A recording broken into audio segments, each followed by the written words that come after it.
Could you actually cross America by hitchhiking a ride on a train? To find out, I went on a 1,000-mile voyage that turned out to be the most physically demanding, mentally exhausting, and absolutely wildest journey of my entire life. And it all starts now.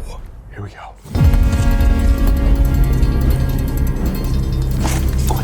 Quick.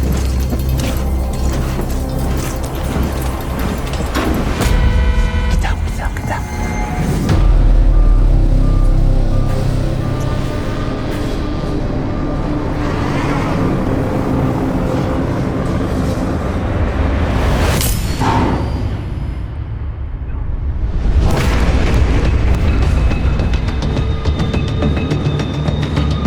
This bad boy is picking up steam.